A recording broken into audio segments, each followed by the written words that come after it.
En el panteón de los fundadores de Estados Unidos, pocos nombres brillan con tanta intensidad como el de Thomas Jefferson. Nacido el 13 de abril de 1743 en Shadwell, Virginia, en el seno de una familia de plantadores acomodados, Jefferson encarnó desde temprana edad el ideal del caballero ilustrado de la colonia. Su padre, Peter Jefferson, era un próspero terrateniente y agrimensor. Su madre, Jane Randolph, pertenecía a una de las familias más distinguidas de Virginia.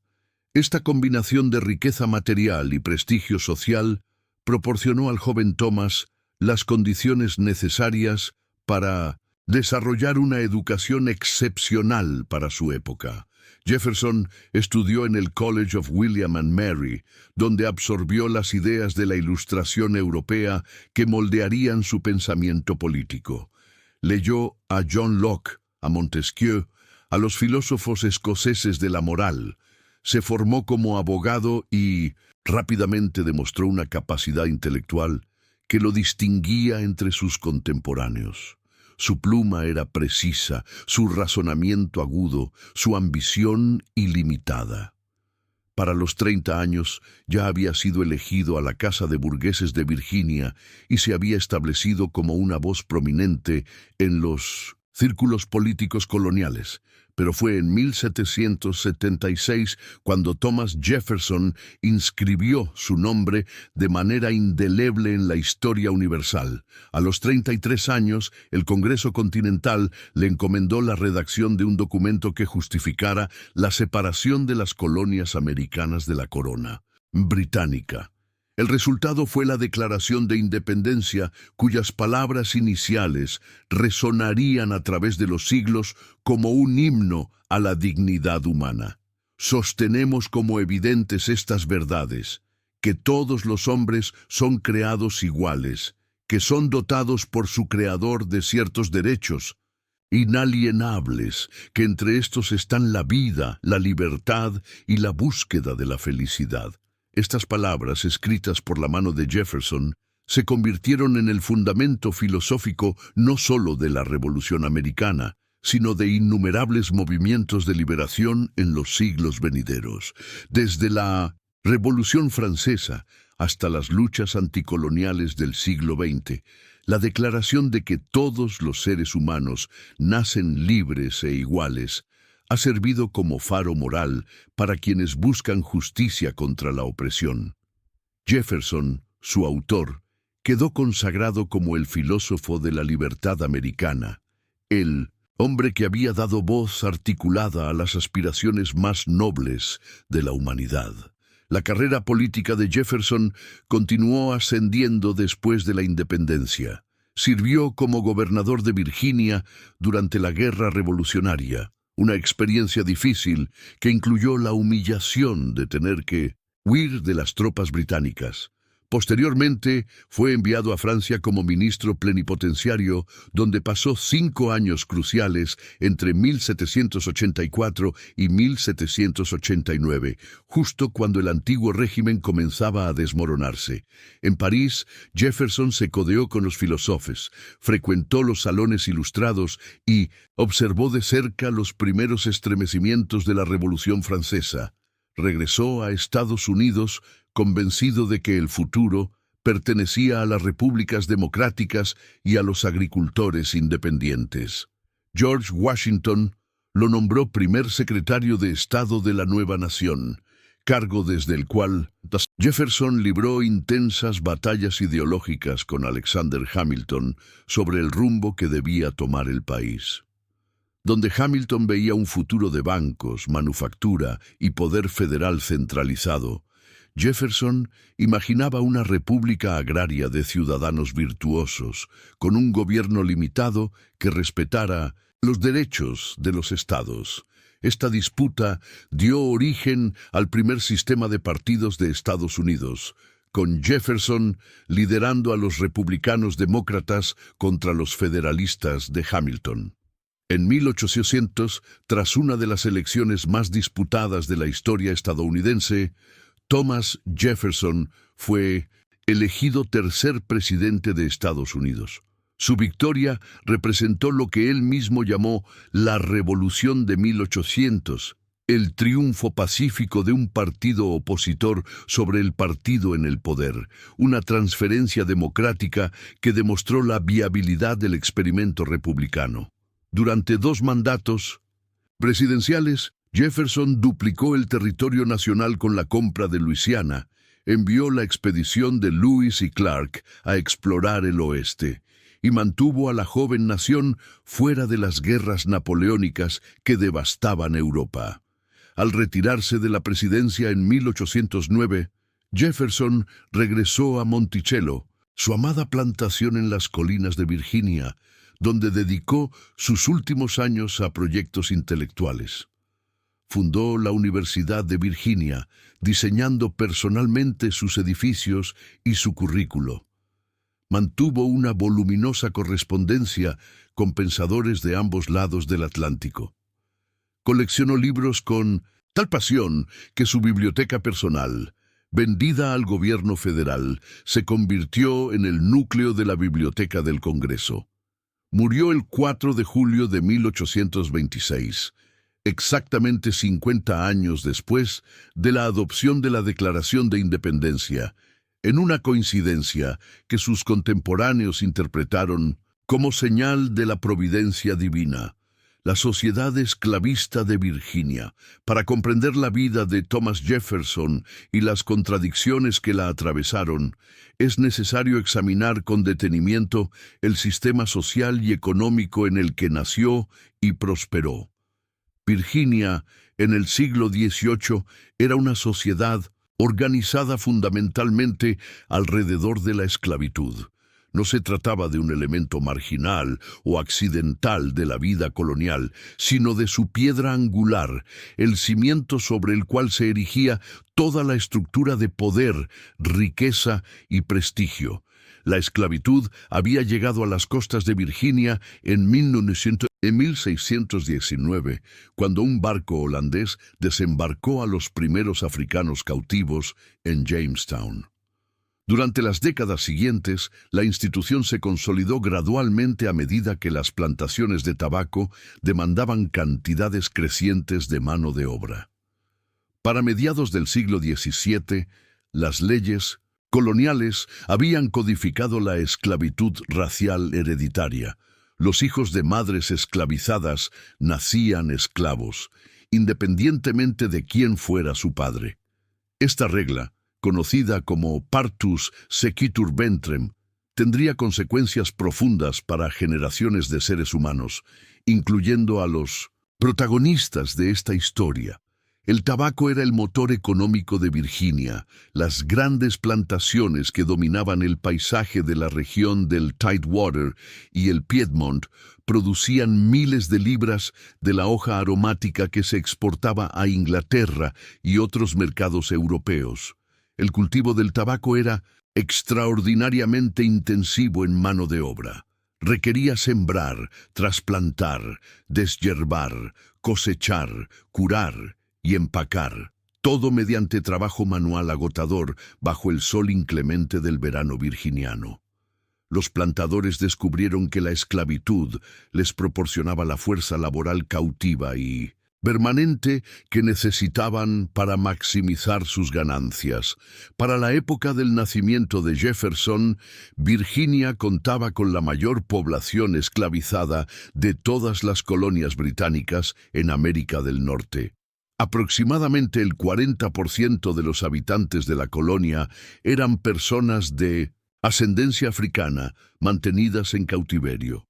En los condados del este, donde se concentraban las grandes plantaciones, la proporción era aún mayor. Los esclavizados no eran simplemente trabajadores, eran propiedad, bienes muebles que podían comprarse, venderse, hipotecarse, heredarse y legarse, como cualquier otra posesión material.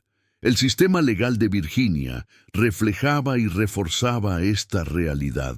Los códigos esclavistas, desarrollados a lo largo de más de un siglo, negaban a las personas esclavizadas prácticamente todos los derechos reconocidos a los seres humanos libres. No podían poseer propiedad ni celebrar contratos. No podían casarse legalmente. Sus uniones familiares existían solo por tolerancia de sus amos y podían ser disueltas en cualquier momento mediante la venta de alguno de los miembros. No podían testificar en tribunales contra personas blancas. No podían aprender a leer ni escribir en muchas jurisdicciones. No podían reunirse en grupos sin supervisión blanca. No podían portar armas. No podían alejarse de la plantación sin un pase escrito de su propietario. La violencia era el mecanismo último que sostenía todo el sistema. Los amos tenían autoridad legal casi ilimitada para castigar a las personas que esclavizaban. El látigo era el instrumento más común de disciplina, pero las leyes permitían castigos mucho más severos. Un amo que matara a una persona esclavizada durante el proceso de corrección no enfrentaba cargo de asesinato, ya que se presumía que nadie destruiría intencionalmente su propia propiedad. Esta lógica perversa revelaba cómo el sistema esclavista deshumanizaba a sus víctimas, reduciéndolas legalmente a la categoría de cosas. La estructura social de Virginia colocaba a los grandes plantadores en la cúspide de una pirámide jerárquica. Estas familias, los Randolph, los Carter, los Lee, los Byrd, formaban una aristocracia colonial que controlaba la tierra, la riqueza y el poder político. Se casaban entre sí, perpetuando redes de parentesco que entrelazaban a las élites de toda la colonia. Ocupaban los cargos públicos, desde los tribunales de condado hasta la Casa de Burgueses.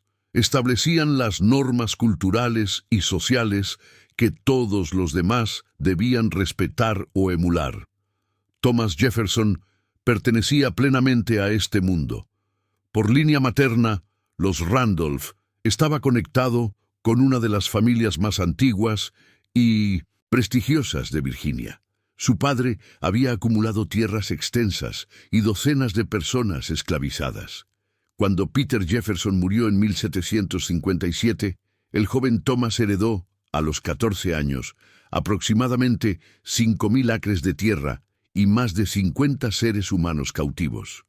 Esta herencia lo estableció como un miembro de pleno derecho de la clase plantadora, con todas las prerrogativas y responsabilidades que ello implicaba.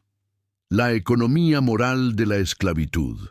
Los plantadores virginianos no vivían en un vacío moral. Eran conscientes de las tensiones entre sus ideales ilustrados y la realidad brutal de la esclavitud. Desarrollaron elaboradas justificaciones para reconciliar estas contradicciones, aunque nunca de manera completamente satisfactoria. Algunos argumentaban que la esclavitud era un mal necesario, una institución heredada que no podía abolirse sin destruir la economía y el orden social. Otros sostenían que los africanos eran inherentemente inferiores y que la esclavitud era, de hecho, benéfica para ellos, proporcionándoles civilización y cristianismo. Jefferson mismo reflexionó extensamente sobre la esclavitud a lo largo de su vida, dejando un registro escrito de sus pensamientos que revela tanto su incomodidad moral como sus profundos prejuicios raciales. En sus Notas sobre el Estado de Virginia, publicadas en 1785, condenó la esclavitud como una institución que corrompía tanto al amo como al esclavo. Advirtió que la injusticia de mantener a millones de personas en cautiverio atraería eventualmente el castigo divino sobre la nación. Propuso planes graduales de emancipación que contemplaban la deportación de los liberados a África o el Caribe. Sin embargo, en el mismo texto, Jefferson elaboró teorías sobre la supuesta inferioridad de las personas de ascendencia africana. Especuló que eran menos capaces de razonamiento abstracto, menos sensibles al dolor, más gobernadas por sus pasiones. Estas ideas, presentadas con el lenguaje de la investigación científica, proporcionaban una cobertura intelectual para la continuación de la esclavitud y prefiguraban las teorías racistas que florecerían en el siglo XIX. Jefferson no podía o no quería imaginar una sociedad donde blancos y negros vivieran juntos como iguales. La contradicción entre las palabras y los hechos de Jefferson ha fascinado y perturbado a historiadores durante generaciones. El hombre que escribió que todos los hombres son creados iguales mantuvo a más de 600 personas esclavizadas a lo largo de su vida. El defensor de la libertad inalienable compró, vendió y cuando lo consideró necesario, castigó a seres humanos como si fueran ganado. El filósofo que temía el juicio divino por la injusticia de la esclavitud nunca liberó más que a un puñado de los cientos que poseyó. Algunos han intentado resolver esta contradicción argumentando que Jefferson era simplemente un hombre de su tiempo, incapaz de trascender los prejuicios de su época, pero esta explicación es insuficiente. En la misma Virginia, en la misma generación, hubo quienes reconocieron la humanidad plena de las personas esclavizadas y actuaron en consecuencia. George Washington, en su testamento, ordenó la liberación de todos los esclavizados que poseía directamente. Robert Carter III, uno de los hombres más ricos de Virginia, emancipó a casi 500 personas en vida. Los cuáqueros habían condenado la esclavitud desde el siglo XVII y prohibían a sus miembros participar en ella. Jefferson conocía estas alternativas y las rechazó. La verdad más incómoda es que Jefferson dependía económicamente de la esclavitud, de una manera que hacía imposible renunciar a ella sin transformar radicalmente su modo de vida.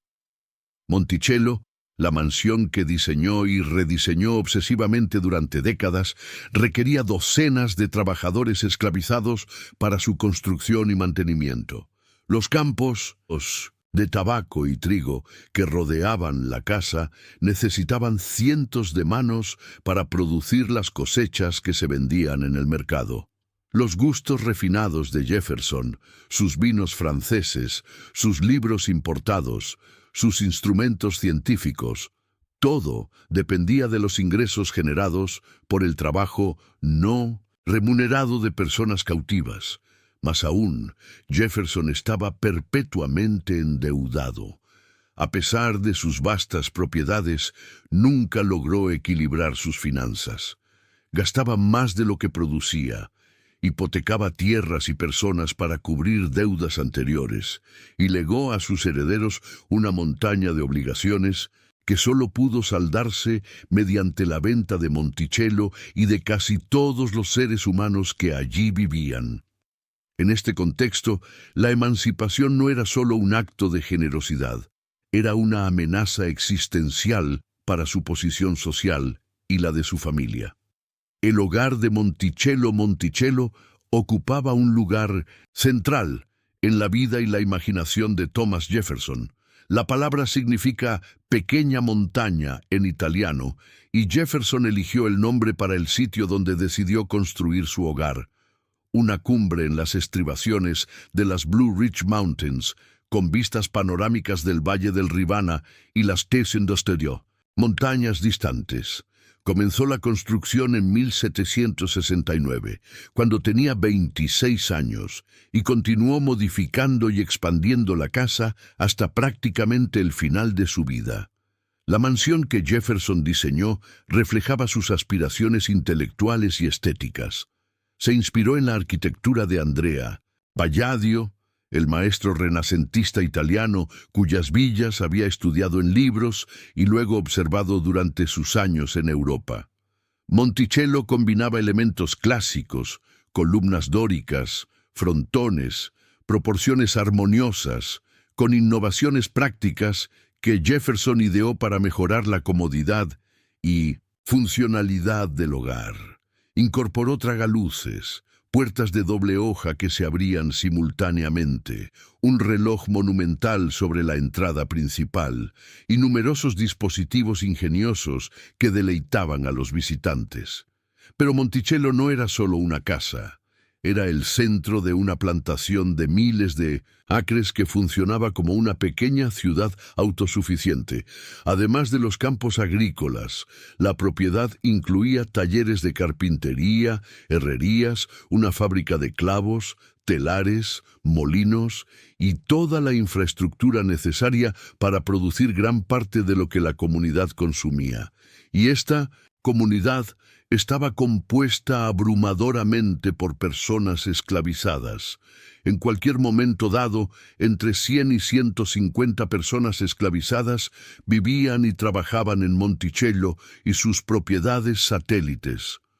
Realizaban todas las tareas que hacían posible el estilo de vida de Jefferson. Cultivaban los campos, cuidaban el ganado, cocinaban las comidas, limpiaban la casa, lavaban la ropa, atendían a los caballos, construían y reparaban los edificios, fabricaban clavos y textiles para la venta y satisfacían las innumerables necesidades cotidianas de la familia Jefferson y sus frecuentes huéspedes.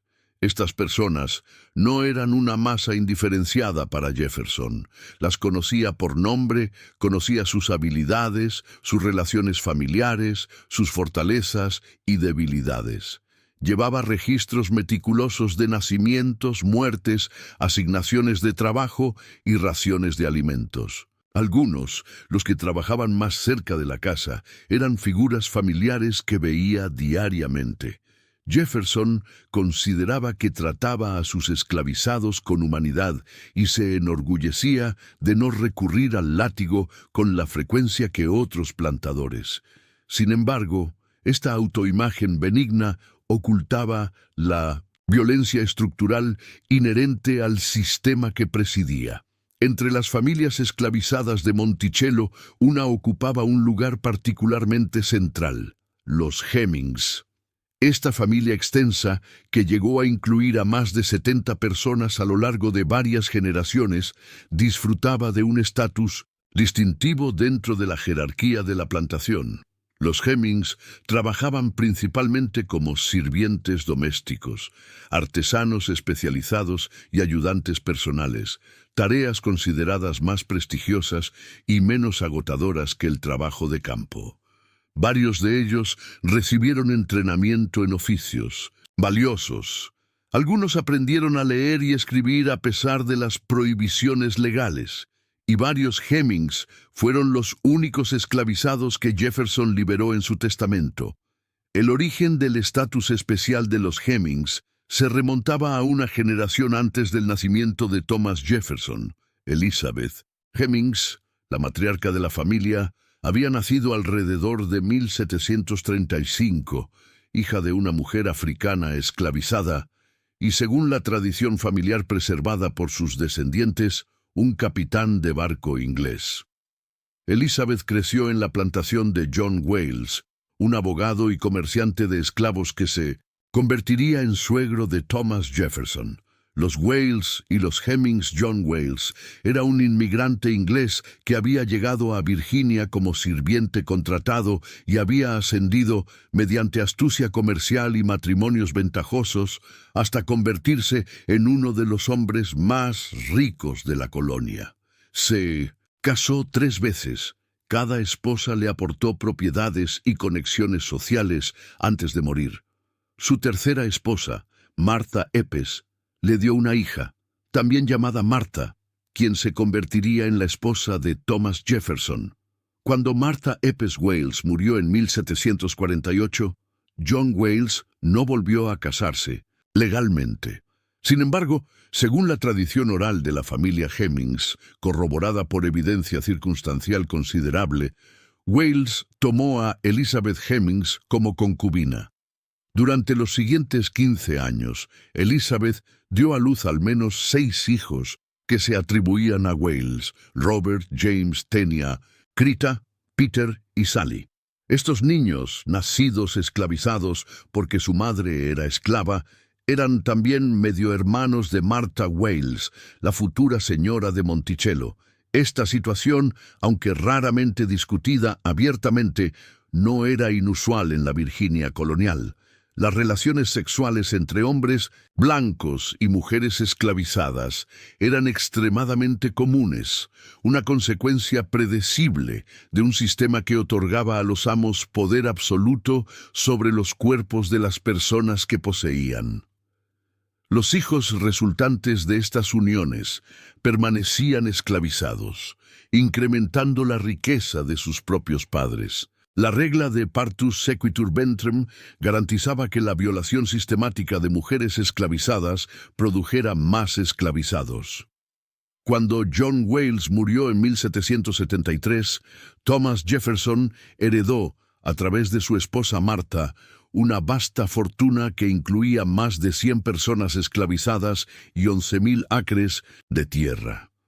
Entre los esclavizados que llegaron a Monticello estaba toda la familia Hemings, Elizabeth, entonces de unos 38 años, y sus numerosos hijos, incluyendo a Sally, quien tenía aproximadamente 1 año de edad. Así, por los azares de la herencia, los medio hermanos esclavizados de Minno, Martha Jefferson, se convirtieron en propiedad de su esposo. Martha Wales Jefferson, la esposa de Thomas, mantuvo a los Hemings cerca de ella durante los 10 años de su matrimonio. Elizabeth Hemings supervisaba el trabajo doméstico. Sus hijos e hijas ocupaban posiciones de confianza en el hogar. Esta proximidad reflejaba los vínculos de sangre que, aunque no reconocidos legalmente, eran conocidos por todos los involucrados. Los Hemings eran familia de Martha, aunque fueran también su propiedad. Martha Jefferson murió en septiembre de 1782, después de dar a luz a su 6ª hija. Solo 3 de sus hijos sobrevivieron a la infancia: Martha, llamada Patsy, Mary, llamada Polly, y un bebé que murió poco después de su madre. En su lecho de muerte, según relatos familiares, Martha hizo prometer a Thomas que nunca volvería a casarse, temerosa quizás de que una madrastra maltratara a sus hijas. Jefferson cumplió esta promesa. Permaneció viudo los 44 años restantes de su vida. La muerte de Martha sumió a Jefferson en una depresión profunda. Se encerró en su habitación durante semanas, emergiendo solo para paseos solitarios a caballo. Sus hijas, especialmente la mayor Patsy, se preocuparon por su estado mental. Cuando le ofrecieron el cargo de ministro en Francia a fines de 1784, Jefferson aceptó con alivio la oportunidad de escapar de los lugares asociados con su pérdida. Viajó a París, llevando consigo a Patsy, entonces de 12 años, y a James Hemings, el hijo de Elizabeth Hemings y John Wales, quien tenía 19 años. James fue enviado a París con un propósito específico: aprender el arte culinario francés para luego servir como chef en Monticello. En la capital francesa, James estudió con cocineros profesionales y adquirió habilidades que lo convertirían en uno de los chefs más sofisticados de Estados Unidos. También, significativamente, aprendió francés y se alfabetizó en ese idioma. Jefferson pasó casi 5 años en París, años formativos tanto para él como para quienes lo acompañaron. En 1787 solicitó que su hija menor, Polly, de 1909 años, se uniera a la familia en Francia. Polly viajó acompañada por una escolta, Sally Hemings, quien tenía entonces aproximadamente 14 años. La llegada de Sally a París marcó el comienzo de una relación que permanecería oculta durante décadas y que continúa reverberando en la memoria histórica estadounidense. Parte 2. Realidad privada y desequilibrio de poder. Sally Hemings. Una vida en las sombras. Sarah Hemings, conocida como Sally, nació alrededor de 1773 en la plantación de John Wales, The Forest, en el condado de Charles City, Virginia. Su madre era Elizabeth Hemings.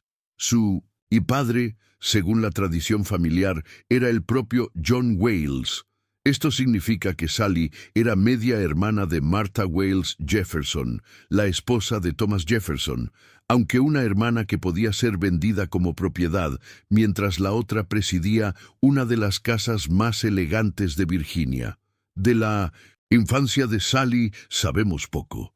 Llegó a Monticello como bebé, cuando tenía aproximadamente 1 año, tras la muerte de John Wales.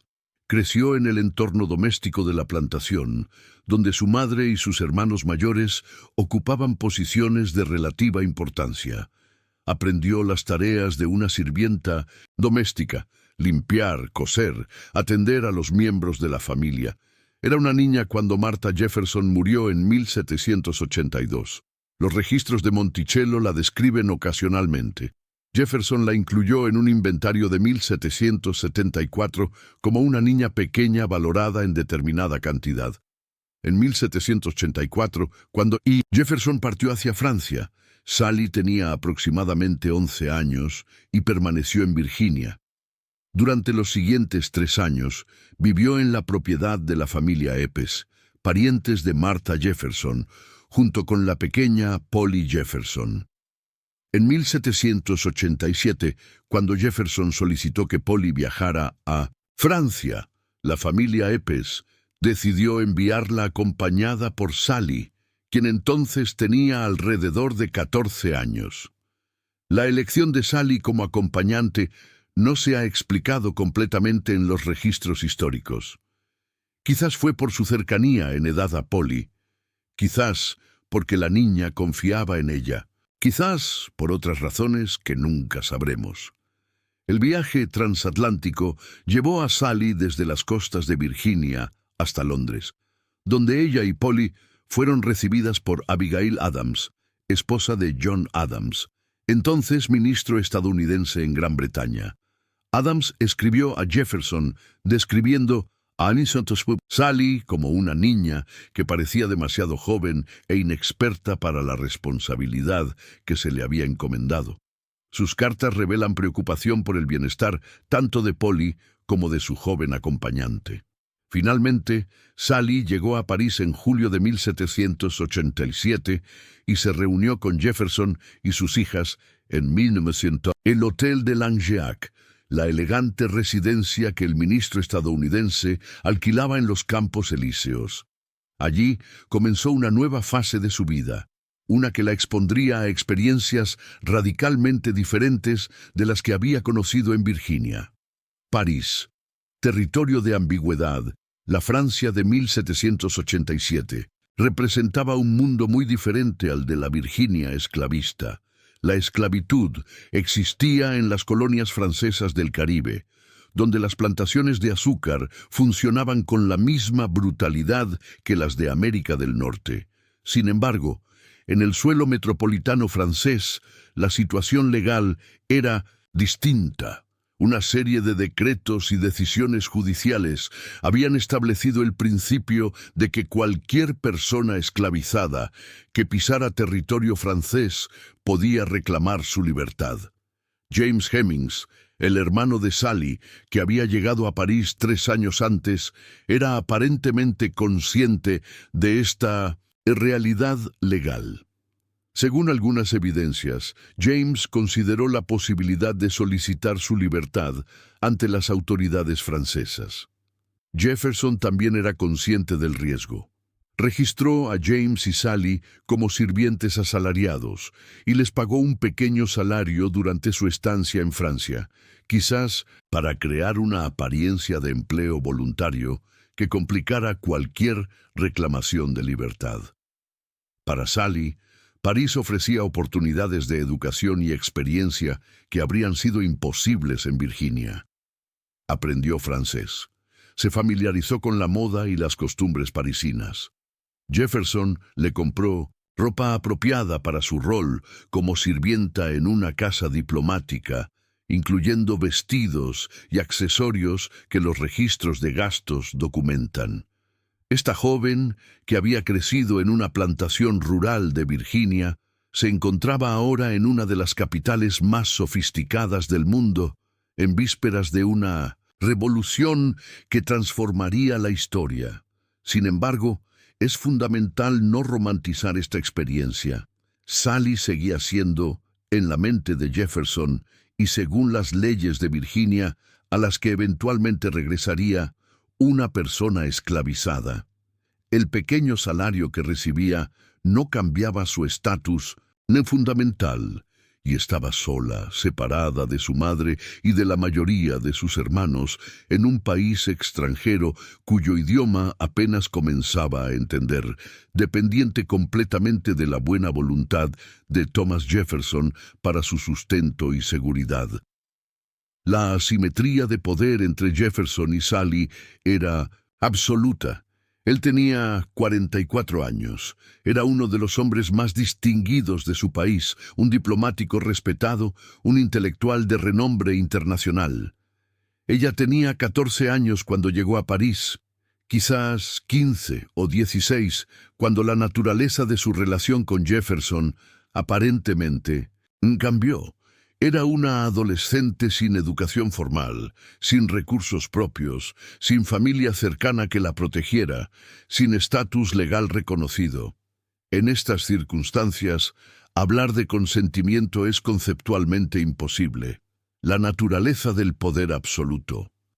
Antes de examinar los detalles de lo que ocurrió entre Thomas Jefferson y Sally Hemings, es necesario detenerse a considerar qué significa el poder absoluto de una persona sobre otra y por qué hace imposible el consentimiento genuino.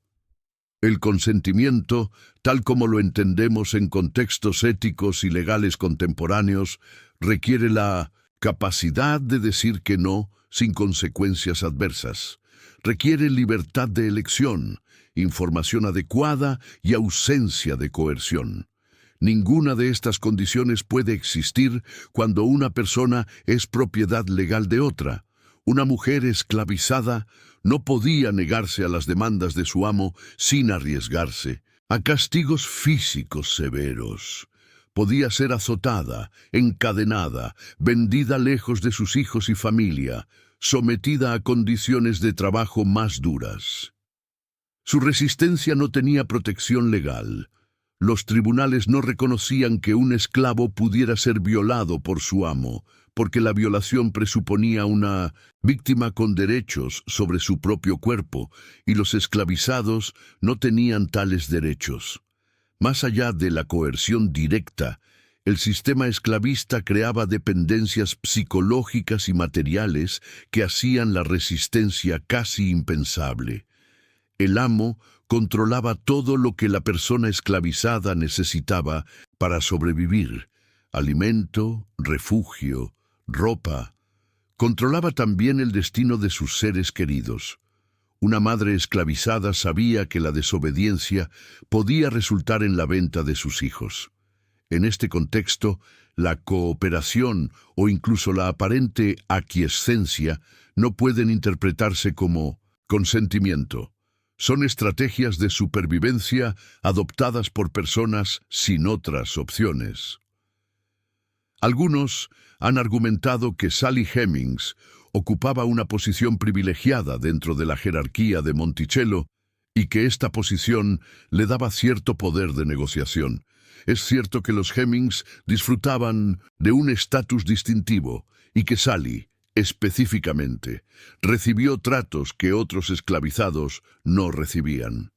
Pero estos privilegios eran concesiones revocables, otorgados a discreción del amo. El poder fundamental permanecía intacto.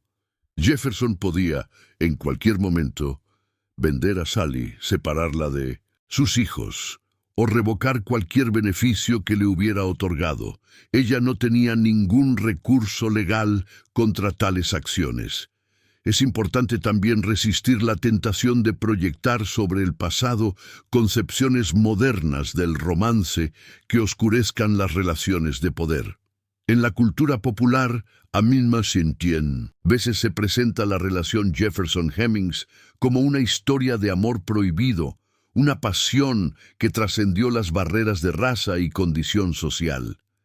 Esta narrativa, aunque emocionalmente atractiva, es históricamente irresponsable. Lo que existió entre Jefferson y Hemings, cualquiera que haya sido, su forma exacta ocurrió dentro de un sistema que negaba a Sally su humanidad básica y le impedía actuar como agente libre de su propio destino. Lo que sabemos y cómo lo sabemos durante más de 2 siglos, la relación entre Thomas Jefferson y Sally Hemings fue objeto de negación, especulación y debate. Solo en las últimas décadas, gracias a avances en la investigación histórica y en la tecnología del ADN, hemos llegado a una comprensión más clara, aunque todavía incompleta, de lo que ocurrió. La evidencia proviene de múltiples fuentes que, consideradas en conjunto, forman un cuadro convincente. La primera y más importante fuente es el testimonio de Madison Hemings, hijo de Sally, quien en 1873 dictó sus memorias a un periodista de Ohio. Madison, entonces de 68 años, relató lo que su madre le había contado sobre su vida y su relación con Jefferson. Según Madison, Sally quedó embarazada en París cuando tenía aproximadamente 16 años. Jefferson quería regresar a Estados Unidos. Sally, consciente de que en Francia podía reclamar su libertad, se resistía a volver a la esclavitud. Jefferson le prometió que sus hijos serían liberados al alcanzar la edad adulta. Con esta promesa, Sally accedió a regresar a Virginia. El testimonio de Madison fue publicado en un periódico local y fue ignorado o descartado por historiadores durante más de un siglo. Se consideraba que un hombre negro, nacido esclavo, no era una fuente confiable sobre la vida de un padre fundador blanco. Esta actitud reflejaba los prejuicios raciales que permeaban la historiografía estadounidense hasta bien entrado el siglo XX. La segunda fuente importante es el registro documental de Monticello. Los meticulosos registros que Jefferson mantenía de su plantación permiten rastrear los nacimientos, muertes y movimientos de las personas esclavizadas. Sally Hemings dio a luz al menos 6 hijos entre 1790 y 1808. Harriet, 1795, Beverly, 1798, una hija sin nombre, 1799, Harriet, 1801, Madison, 1805 y Eston, 1808. La primera Harriet y la niña sin nombre murieron en la infancia. Un análisis de estos registros reveló un patrón significativo. Sally concebía invariablemente durante periodos en que Jefferson estaba presente en Monticello. Cuando Jefferson estaba ausente por periodos prolongados en Filadelfia o Washington por sus deberes políticos, no había concepciones. Cuando regresaba, Sally quedaba embarazada. Esta correlación, calculada por historiadores como casi perfecta, sugiere fuertemente que Jefferson era el padre de todos los hijos de Sally. La tercera línea de evidencia proviene del ADN. En 1998, un estudio genético comparó el cromosoma Y de descendientes masculinos de Sally Hemings con el de descendientes masculinos de la familia Jefferson. El cromosoma Y se transmite casi sin cambios de padre a hijo, permitiendo rastrear líneas de descendencia paterna a través de generaciones. El estudio encontró una coincidencia entre el ADN del descendiente de Eston Hemings y el de descendientes de la familia Jefferson.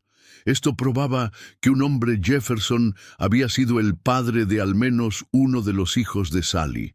El estudio no podía identificar específicamente a Thomas Jefferson como el padre, ya que cualquier hombre de la línea Jefferson con el mismo cromosoma Y habría producido el mismo resultado. Sin embargo, cuando se combina con las otras evidencias, la conclusión de que Thomas Jefferson fue el padre se vuelve abrumadoramente probable. Ningún otro varón Jefferson tenía la oportunidad y el acceso continuo a Sally Hemings durante los años en 1900 que ella concibió. En 2000, la Thomas Jefferson Foundation, que administra Monticello, convocó a un comité de historiadores para evaluar todas las evidencias disponibles. El comité concluyó que la cuestión de si Thomas Jefferson fue el padre de los hijos de Sally Hemings ya no es un tema de investigación seria. La probabilidad de que Jefferson fuera el padre de todos los hijos de Sally fue estimada por el comité como superior al 99%. Los hijos de Sally Hemings, los 6 hijos que Sally Hemings trajo al mundo, fueron concebidos durante un periodo de 18 años, desde aproximadamente 1790, poco después del regreso de París, hasta 1808.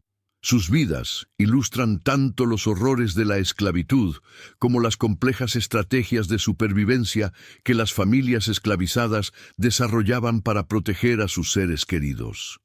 El primer hijo, cuyo nombre no conocemos con certeza, nació poco después del regreso de Francia y murió en la infancia. Madison Hemings mencionó que su madre había estado embarazada en París, lo que sitúa esta concepción durante la estancia de Sally en Francia, cuando tenía alrededor de 16 años, y Jefferson 44.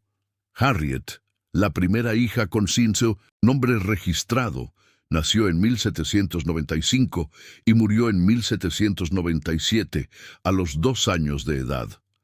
Las muertes infantiles eran devastadoramente comunes en esa época, pero para una madre esclavizada, la pérdida de un hijo tenía dimensiones adicionales de dolor. El niño había sido legalmente una propiedad, valuado en dinero, y su muerte representaba también una pérdida económica para el amo. Beverly nació en 1798. Fue el primer hijo de Sally, que sobrevivió hasta la edad adulta. Creció en Monticello, donde recibió entrenamiento como carpintero. En 1822, cuando tenía 24 años, Beverly abandonó Monticello con el conocimiento tácito de Jefferson. No fue oficialmente manumitido, simplemente se le permitió irse. Según Madison Hemings, Beverly se trasladó a Washington, D.C., donde pasó como blanco y se casó con una mujer blanca. Desapareció de los registros históricos después de esto, absorbido por la sociedad blanca gracias a su piel clara. Una niña sin nombre nació en 1799 y murió poco después. Los registros de Monticello apenas la mencionan. Harriet, nombrada en honor a su hermana fallecida, nació en 1801. Al igual que Beverly, creció en Monticello y en 1822 se le permitió marcharse. Jefferson incluso le proporcionó dinero para el viaje. Harriet también pasó como blanca y, según los relatos familiares, se casó con un hombre blanco en Washington sin que éste supiera sus orígenes. Como Beverly, desapareció en la América Blanca. Madison Hemings nació en 1805. Recibió su nombre de James Madison, entonces secretario de Estado y amigo cercano de Jefferson, quien estaba de visita en Monticello cuando nació el niño. Madison fue el único de los hijos de Sally que dejó un registro detallado de su vida y la de su familia. Fue entrenado como carpintero en Monticello. En el testamento de 1900, Jefferson Madison fue liberado junto con su hermano Eston, lo que lo convirtió en uno de los pocos esclavizados de Monticello que recibieron la libertad legal. Después de la muerte de Jefferson y la disolución de Monticello, Madison se trasladó a Ohio con su madre. Vivió como hombre negro, a diferencia de sus hermanos que pasaron como blancos. Se casó, tuvo hijos, trabajó como carpintero.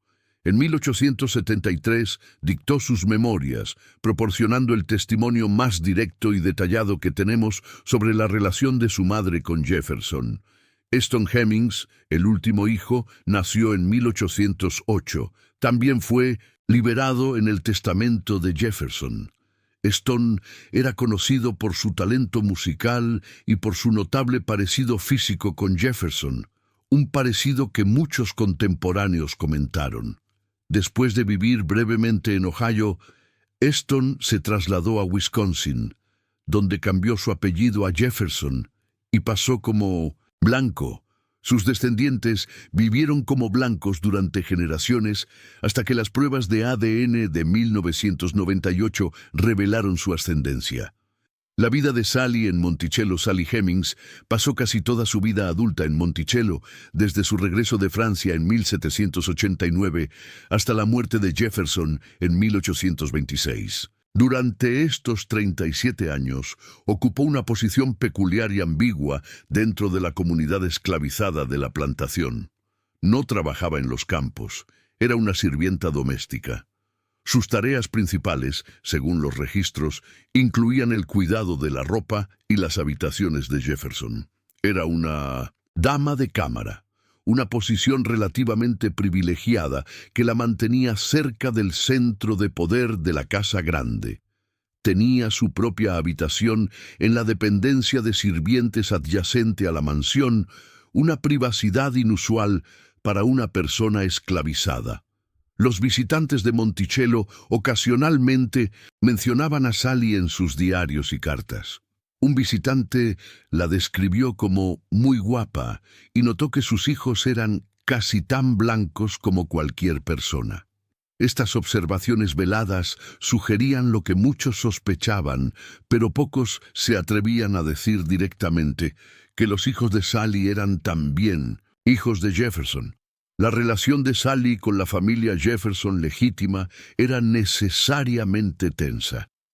Martha Jefferson Randolph, la hija mayor de Jefferson, fue la señora de facto de Monticello durante la mayor parte de la vida adulta de su padre. Martha nunca reconoció públicamente la relación de su padre con Sally. De hecho, según algunos relatos familiares, negó vehementemente que tal relación existiera. Sin embargo, vivía diariamente en presencia de los hijos de Sally, sus medio hermanos, una realidad que debía ser difícil de ignorar. Sally también tuvo que navegar su relación con su propia familia extensa.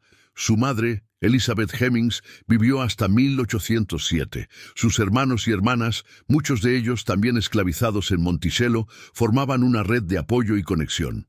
James, su hermano y el chef entrenado en Francia, fue liberado por Jefferson en 1796. Se suicidó en 1801.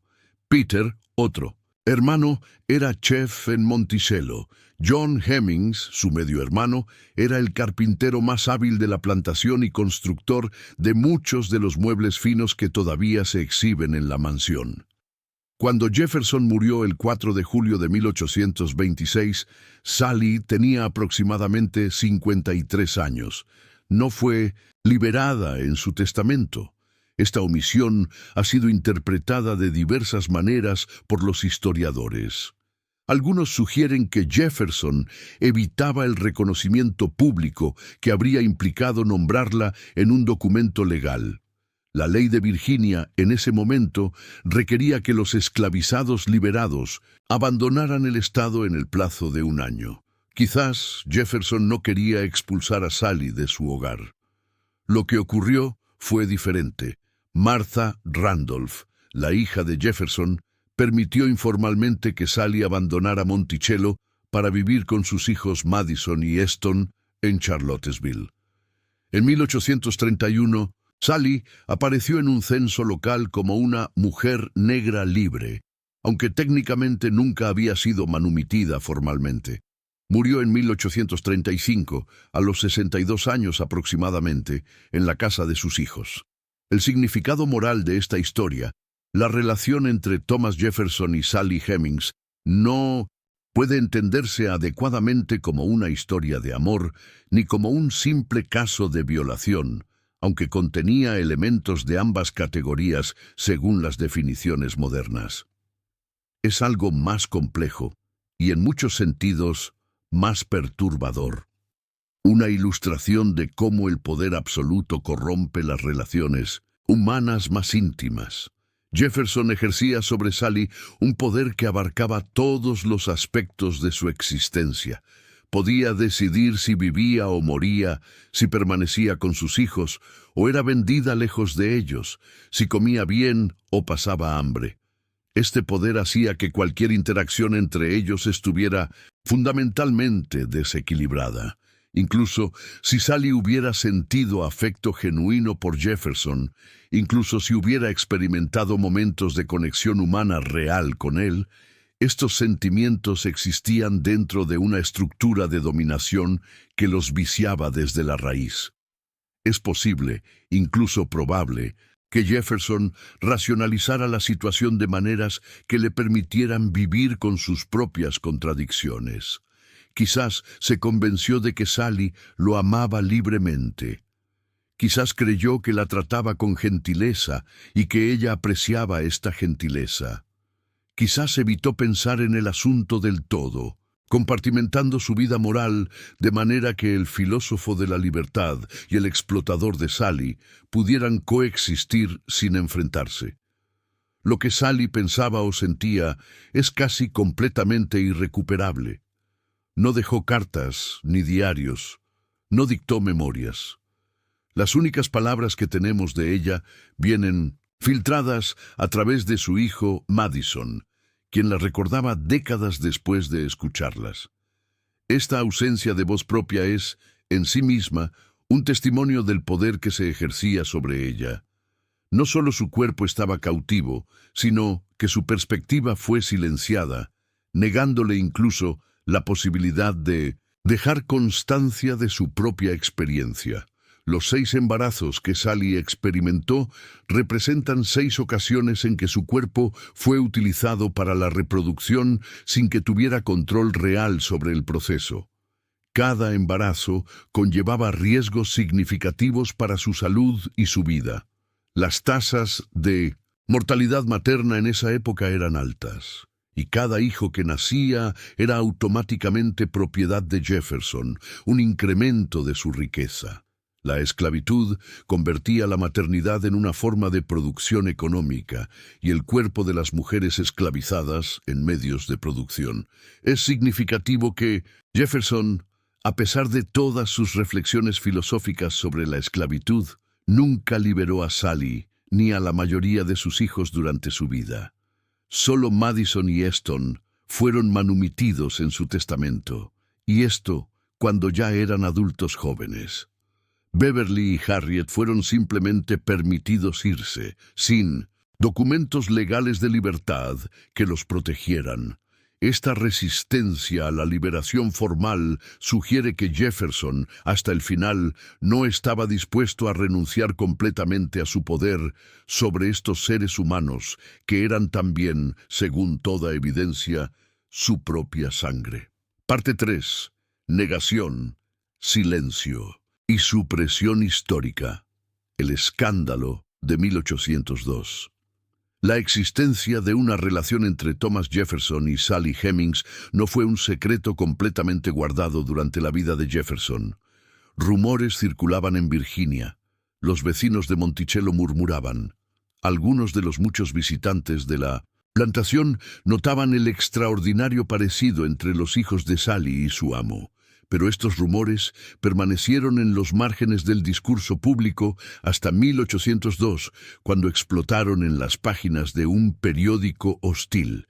James Callender era un periodista escocés con un talento para el escándalo y una vida turbulenta que lo había convertido en un arma disponible para quien quisiera usarlo. Había atacado a federalistas en nombre de Jefferson. Había sido encarcelado bajo la ley de sedición del gobierno de Adams. Había esperado recompensa del nuevo presidente republicano. Cuando Jefferson se negó a nombrarlo para un cargo público, Callender se volvió contra su antiguo benefactor con la furia de un aliado despechado. El 1 de septiembre de 1802, Callender publicó en el Richmond Recorder una acusación explosiva. Es bien sabido que el hombre a quien le place el pueblo llamar presidente y a quien le gustaría llamar presidente otra vez mantiene y ha mantenido durante muchos años como concubina a una de sus propias esclavas. Su nombre es Sally. Callender continuó afirmando que Sally había tenido varios hijos con Jefferson, incluyendo uno llamado Tom, que tenía un parecido notable con el presidente. Las acusaciones de Callender se basaban en rumores que había recogido en Virginia, probablemente de enemigos políticos de Jefferson y quizás de personas que habían visitado Monticello. No todos sus detalles eran exactos. No existe evidencia de un hijo llamado Tom, por ejemplo, pero el núcleo de sus afirmaciones, que Jefferson tenía una relación prolongada con Sally Hemings y había engendrado hijos con ella, coincide con lo que ahora sabemos que era verdad. La reacción al escándalo fue inmediata y feroz. Los periódicos federalistas, opositores de Jefferson, se deleitaron en repetir y amplificar las acusaciones. Poetas satíricos compusieron versos burlones sobre Dusky Sally. Los sermones condenaron la inmoralidad en las altas esferas. Para los enemigos de Jefferson, el escándalo era una oportunidad de atacar tanto su carácter personal como su hipocresía política. ¿Cómo podía el autor de la Declaración de Independencia mantener a la madre de sus propios hijos en esclavitud? Jefferson mismo nunca respondió públicamente a las acusaciones. Mantuvo un silencio que sus defensores interpretaron como dignidad y sus acusadores como admisión de culpabilidad. Este silencio estableció un patrón que persistiría durante generaciones. La familia Jefferson y sus aliados simplemente se negarían a discutir el tema, como si ignorar las acusaciones pudiera hacerlas desaparecer. La construcción del silencio familiar. Después de la muerte de Jefferson en 1826, su familia se dedicó sistemáticamente a proteger su reputación y la suya propia. Martha Jefferson Randolph, la hija que había administrado Monticello durante décadas, negó categóricamente que su padre hubiera tenido una relación con Sally Hemings. Según relatos transmitidos a través de generaciones, Martha atribuía la paternidad de los hijos de Sally a Peter Carr, uno de los sobrinos de Jefferson que había vivido frecuentemente en Monticello. Esta explicación alternativa, que los hijos de Sally eran de un pariente varón de Jefferson, pero no del propio Jefferson, se convirtió en la línea oficial de la familia durante más de 150 años. Tenía cierta plausibilidad superficial. Peter Carr y su hermano Samuel eran hombres jóvenes solteros durante el período en que Sally tuvo a sus hijos, y su presencia frecuente en Monticello les daba oportunidad. Pero la explicación ignoraba la evidencia de los registros de concepción que correlacionaban los embarazos de Sally exclusivamente con las presencias de Jefferson, no de sus sobrinos. Thomas Jefferson Randolph, nieto de Jefferson e hijo de Martha, perpetuó esta narrativa en sus propias memorias. Ellen Randolph Coolidge, nieta de Jefferson, escribió cartas defendiendo la inocencia de su abuelo con vehemencia apasionada. La familia cerró filas en torno a la negación, transmitiendo esta versión de generación en generación como si fuera una verdad sagrada que no admitía cuestionamiento. Esta negación familiar no era simplemente un acto de autoengaño. Tenía dimensiones sociales y económicas concretas. Admitir que Jefferson había tenido hijos con una mujer esclavizada habría manchado el honor de la familia de maneras que, en la sociedad sureña del siglo XIX, habrían tenido consecuencias devastadoras. Las hijas y nietas de Jefferson habrían perdido estatus social. Sus posibilidades matrimoniales habrían disminuido. Los hijos de Sally, si se les reconocía como Jeffersons, habrían tenido reclamos morales, si no legales, sobre la herencia familiar. El silencio protegía intereses tangibles. La historiografía cómplice. Los historiadores profesionales, durante más de un siglo y medio, fueron cómplices en mantener el silencio sobre Jefferson y Hemings. Las biografías canónicas de Jefferson, desde Henry Randall en 1858 hasta Dumas Malone en el siglo XX, o ignoraban completamente el tema o lo descartaban como calumnia, políticamente motivada, sin fundamento en la realidad. Dumas Malone, cuya biografía de Jefferson en 6 volúmenes fue durante décadas considerada la obra definitiva sobre el tema, rechazó explícitamente las acusaciones sobre Hemings. Para Malone, era simplemente impensable que un hombre del calibre intelectual y moral de Jefferson pudiera haber mantenido una relación con una mujer esclavizada. Los prejuicios raciales de Malone, aunque quizás inconscientes, son evidentes en sus escritos.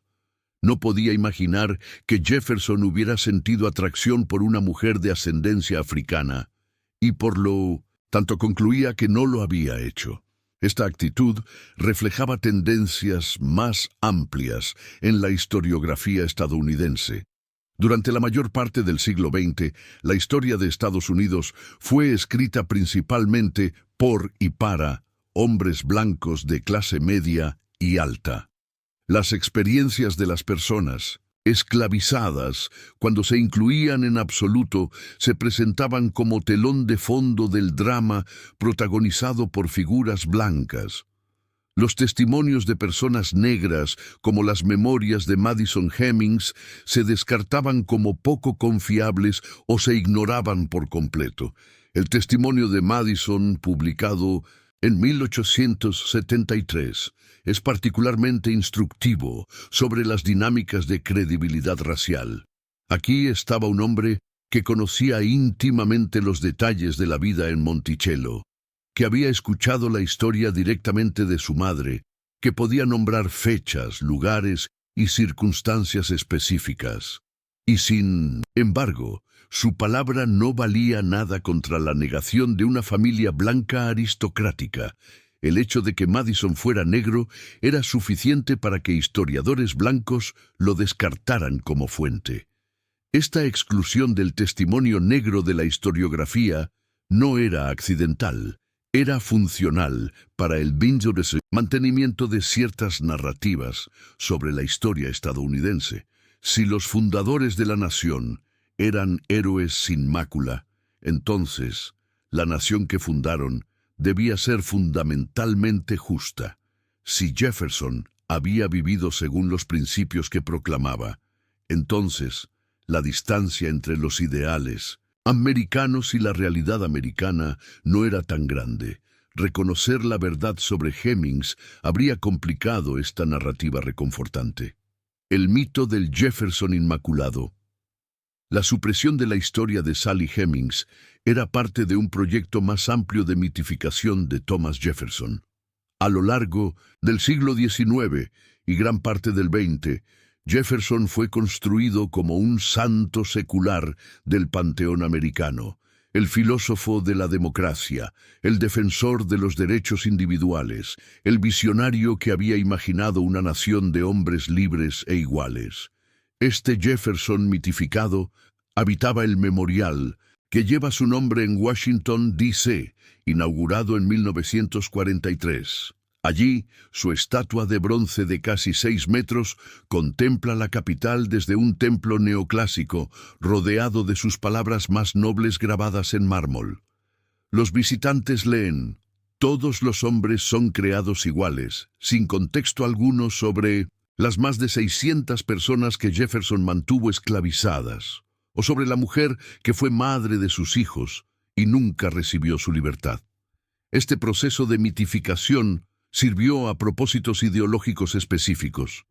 Durante la Guerra Fría, Jefferson se convirtió en símbolo de la libertad americana contra el totalitarismo soviético. Reconocer sus contradicciones habría debilitado la narrativa de Estados Unidos como campeón de la libertad. Durante las luchas por los derechos civiles, los descendientes de esclavistas invocaban a Jefferson para resistir el cambio, argumentando que el sur que había defendido la esclavitud era también el sur que había producido a los padres fundadores. La mitificación de Jefferson también servía para obscurecer la naturaleza de la esclavitud misma. Si Jefferson el más ilustrado de los fundadores, había sido incapaz de liberarse de la institución, entonces quizás la esclavitud no era tan mala como sus críticos afirmaban. Si hombres buenos y sabios habían participado en ella, quizás era simplemente un producto de su tiempo, comprensible en contexto, no un crimen contra la humanidad que exigía reconocimiento y reparación. Las voces de los descendientes Hemings. Mientras los historiadores blancos suprimían la verdad, los descendientes de Sally Hemings la preservaban. La tradición oral de la familia Hemings mantuvo viva la memoria de su conexión con Jefferson durante generaciones, aunque esta memoria era rechazada por la sociedad dominante. Madison Hemings vivió hasta 1877 y transmitió la historia familiar a sus hijos y nietos.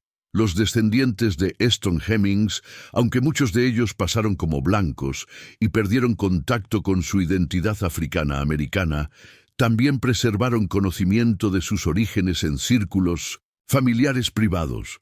Cuando las pruebas de ADN de 1998 confirmaron la conexión genética, descendientes de Eston, que habían vivido como blancos durante generaciones, se encontraron reconectando con una historia familiar que habían conocido solo como rumor o secreto. Esta preservación de la memoria familiar contra la negación oficial es un fenómeno común en las historias de grupos marginalizados. Cuando las instituciones dominantes rechazan o suprimen ciertas verdades, las comunidades afectadas las mantienen vivas a través de tradiciones orales, historias transmitidas de padres a hijos, conocimientos que existen fuera de los registros oficiales. La familia Hemings hizo esto durante casi 2 siglos, hasta que la ciencia y una historiografía más rigurosa finalmente validaron lo que ellos siempre habían sabido. Los descendientes Hemings también enfrentaron dilemas dolorosos sobre su propia identidad. Los hijos de Sally, que pasaron como blancos, Beverly y Harriet, tomaron la decisión de abandonar no solo Monticello, sino su identidad africana-americana. Esta decisión era comprensible dadas las brutales realidades del racismo estadounidense. Como blancos, podían vivir vidas de libertad y oportunidad que les habrían sido negadas como negros, pero también significaba una ruptura con su madre, sus hermanos, su comunidad de origen. El sistema esclavista había destrozado familias de maneras que continuaban reverberando generaciones después de la abolición. El largo camino hacia el reconocimiento, el cambio en la comprensión histórica de la relación Jefferson-Hemings fue gradual y enfrentó resistencia en cada paso. En 1974, Fawn Brodie publicó una biografía de Jefferson que tomaba en serio las acusaciones sobre Hemings y argumentaba que la relación había sido real. Brodie, una historiadora respetada, fue duramente criticada por colegas que la acusaron de sensacionalismo y de proyectar fantasías modernas sobre el pasado. En los años 80 y 90, historiadores como Annette Gordon Reed comenzaron a examinar las evidencias con rigor renovado.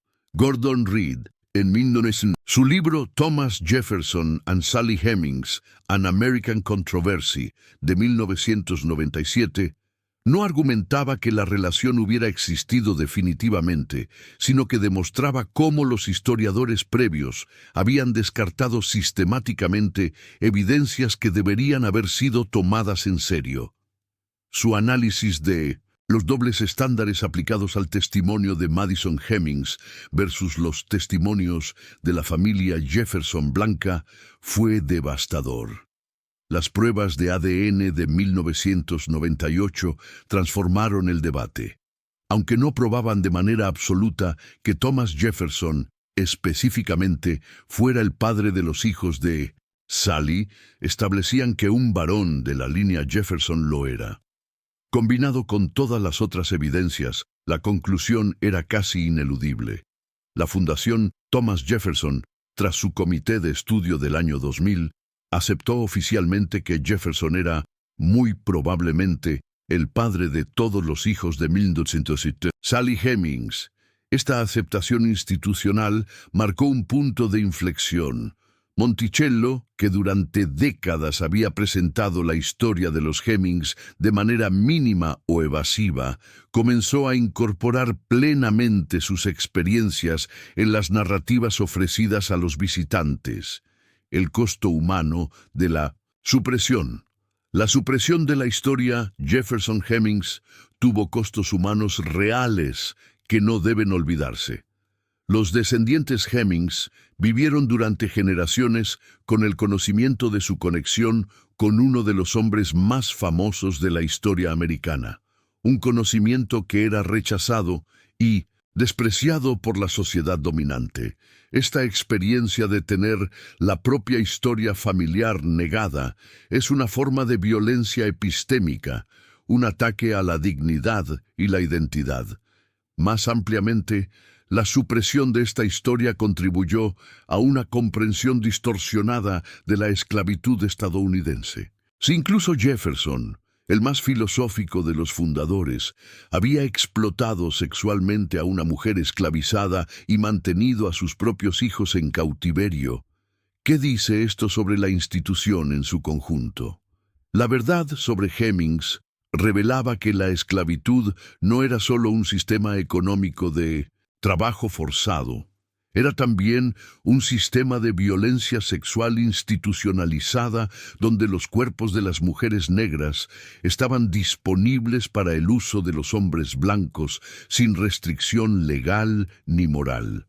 La supresión también impidió un reconocimiento honesto de las dimensiones raciales de la sociedad estadounidense. Si la nación podía comenzar con un fundador que proclamaba la igualdad de todos los hombres mientras explotaba a una mujer esclavizada, entonces las contradicciones raciales estaban inscritas en el ADN mismo del proyecto americano.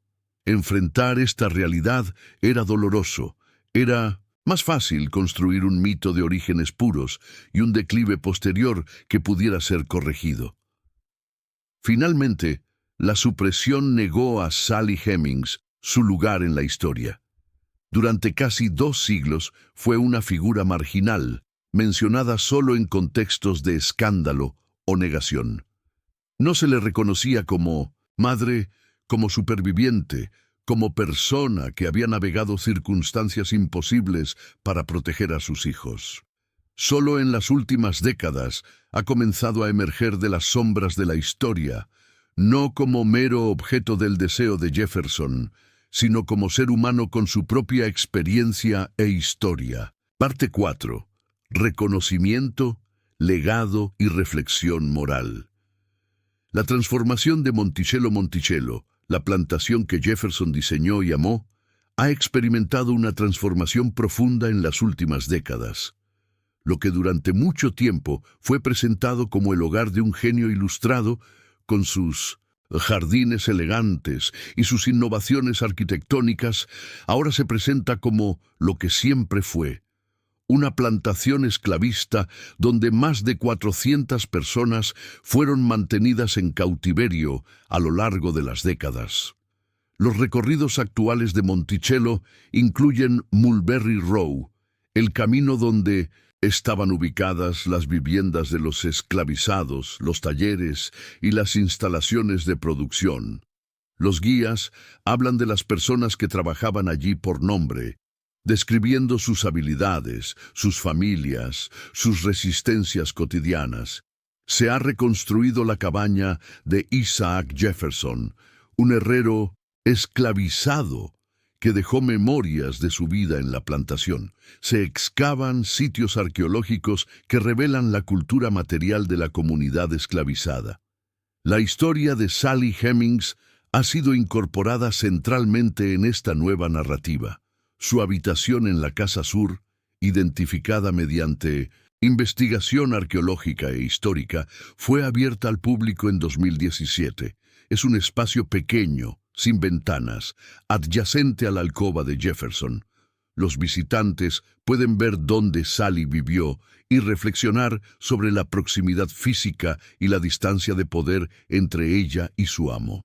Esta transformación de Monticello no ha estado exenta de controversia. Algunos visitantes, acostumbrados a venerar a Jefferson sin complicaciones, se sienten incómodos con la nueva narrativa. Conservadores han acusado a la Fundación de cancelar a Jefferson o de imponer agendas políticas contemporáneas sobre el pasado. Pero la Fundación ha mantenido su compromiso con la verdad histórica, argumentando que honrar a Jefferson requiere presentarlo en toda su complejidad. Los descendientes se reúnen. En 1999, un año después de los resultados de ADN, se organizó la primera reunión formal de descendientes de Thomas Jefferson y Sally Hemings en Monticello. Fue un evento cargado de emoción. Por primera vez, los dos linajes que compartían un ancestro común, pero que habían estado separados por siglos de negación, se encontraban cara a cara.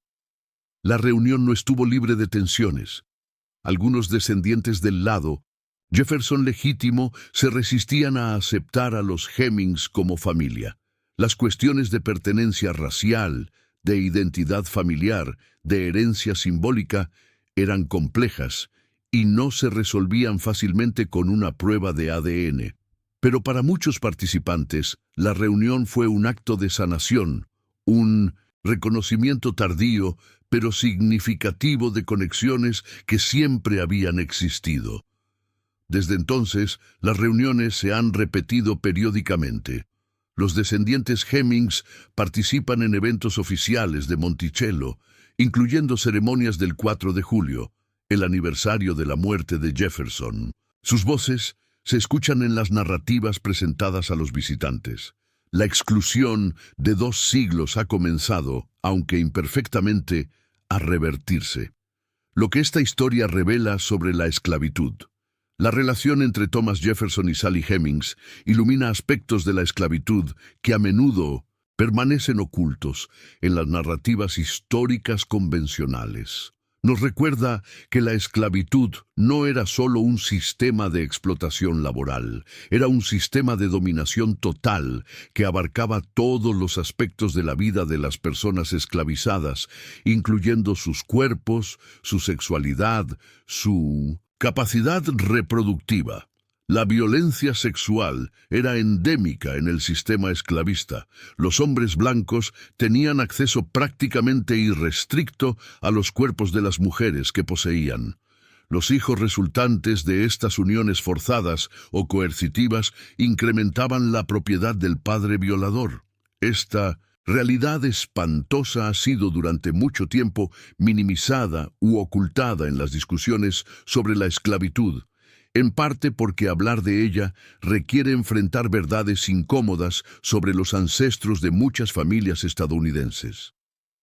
La historia de Hemings también revela la complejidad de las relaciones de poder dentro de la esclavitud.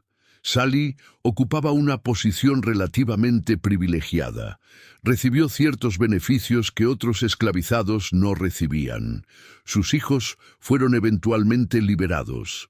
Algunos han usado estos hechos para suavizar la narrativa, para sugerir que su situación no era tan mala.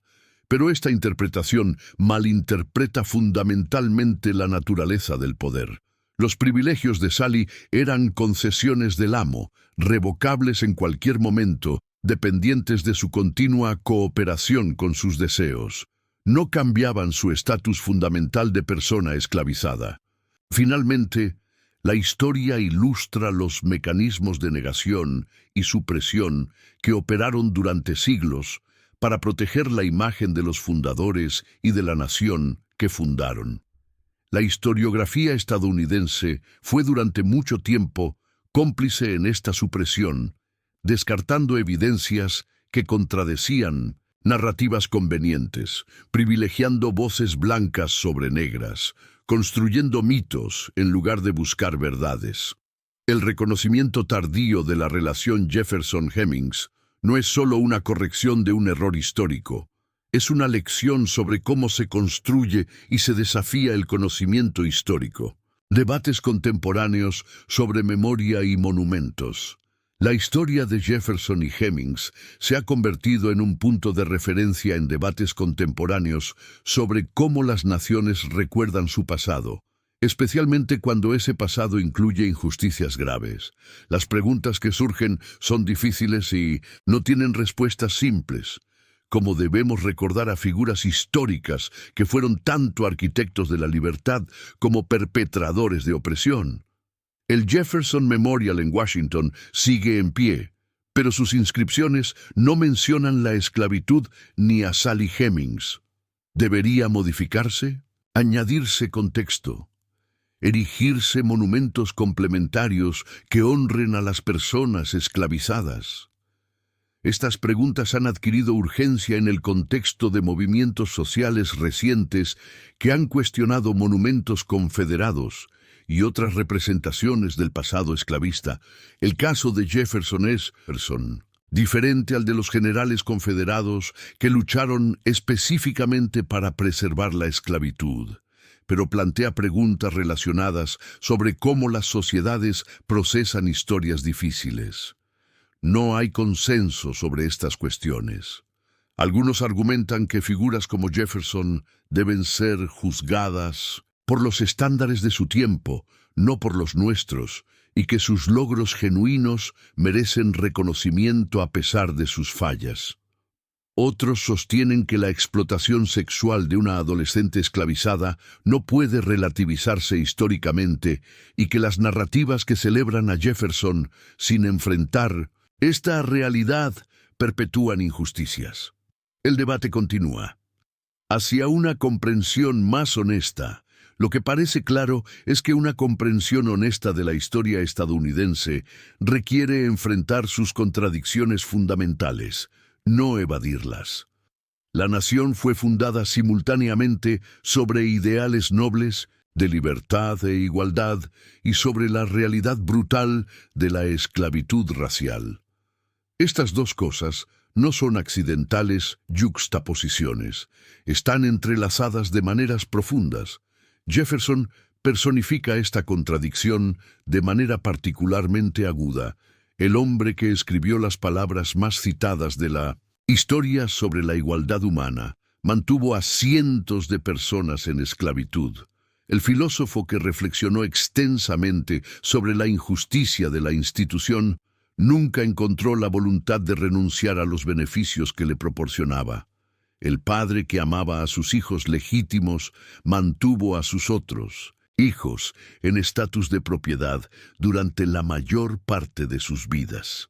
Reconocer estas contradicciones no es cancelar a Jefferson, ni borrar sus logros genuinos.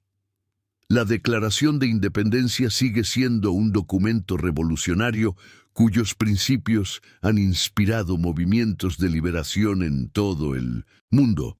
Las ideas de Jefferson sobre la separación de Iglesia y Estado, sobre la importancia de la educación pública, sobre los peligros del poder centralizado, siguen siendo relevantes e influyentes. Es posible apreciar estas contribuciones mientras se reconocen las fallas morales profundas del hombre que las hizo. De hecho, se puede argumentar que la grandeza de los principios de Jefferson se mide precisamente por el hecho de que trascienden las limitaciones de quien los articuló. Todos los hombres son creados iguales. Era una verdad que Jefferson no logró vivir, pero eso no la hace menos verdadera. Generaciones posteriores han tomado esas palabras y las han aplicado de maneras que Jefferson probablemente habría encontrado impensables, extendiendo su promesa de libertad a las mujeres, a las personas de ascendencia africana, a grupos que el propio Jefferson habría excluido. Sally Hemings, recuperando una vida. Sally Hemings merece ser recordada no como una nota al pie en la biografía de Jefferson, ni como un escándalo que manchó la reputación de un gran hombre, sino como una persona con su propia historia, sus propias luchas, su propia humanidad. Nació en un mundo que La definía como propiedad. Perdió a su padre antes de conocerlo. Ese padre era también el amo de su madre. Fue separada de su madre y su comunidad a los 14 años y llevada a un país extranjero. Allí, siendo apenas una adolescente, quedó embarazada del hombre más poderoso que conocía, un hombre que era también el medio cuñado de su madre difunta. Podría haber reclamado su libertad en Francia. Aparentemente eligió no hacerlo, a cambio de promesas sobre el futuro de sus hijos. Esta decisión, si los relatos son exactos, revela una madre pensando en sus futuros hijos antes que en su propia libertad. Una mujer negociando lo mejor que podía dentro de las limitaciones brutales de su situación. Dio a luz 6 veces, perdió a 2 hijos en la infancia, vio a otros 2 desaparecer en el mundo blanco sin poder mantener contacto con ellos. Crió a Madison y Eston, sabiendo que eran propiedad de su propio padre, que su destino dependía de la voluntad de un hombre que nunca reconocería públicamente su paternidad. Vivió en las sombras de Monticello durante casi 4 décadas. Su presencia conocida por todos, pero nunca nombrada. Sobrevivió a Jefferson por 9 años, viviendo finalmente como mujer libre, aunque sin documentos formales de manumisión.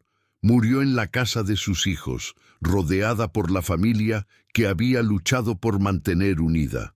No dejó palabras propias para la historia, pero su historia ha llegado hasta nosotros de todos modos, a través de los recuerdos de su hijo, a través de los registros que Jefferson tan meticulosamente mantenía, a través de la ciencia del ADN que confirmó lo que ella siempre supo.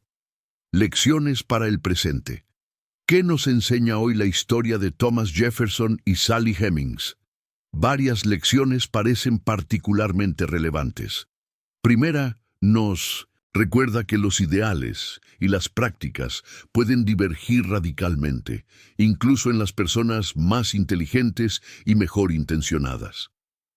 Jefferson sinceramente creía en la libertad y la igualdad. También sinceramente disfrutaba de los beneficios de la esclavitud y no estaba dispuesto a renunciar a ellos.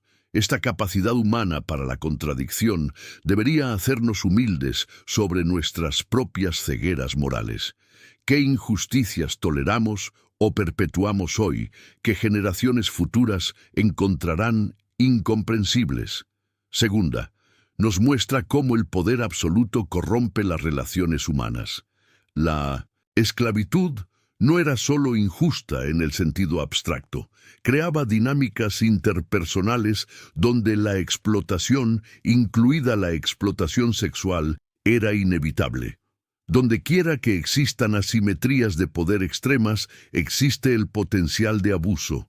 Las protecciones institucionales, los derechos legales, los mecanismos de rendición de cuentas son necesarios precisamente porque no podemos confiar en la buena voluntad de los poderosos. Tercera, ilustra cómo las narrativas históricas sirven a intereses presentes. La supresión de la historia Jefferson-Hemings no fue un error inocente. Funcionó para proteger la reputación de una familia, para mantener un mito nacional conveniente, para evitar enfrentar verdades incómodas sobre raza y poder.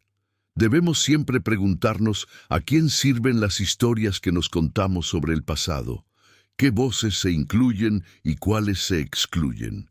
Cuarta, demuestra el valor de la persistencia de la memoria marginada.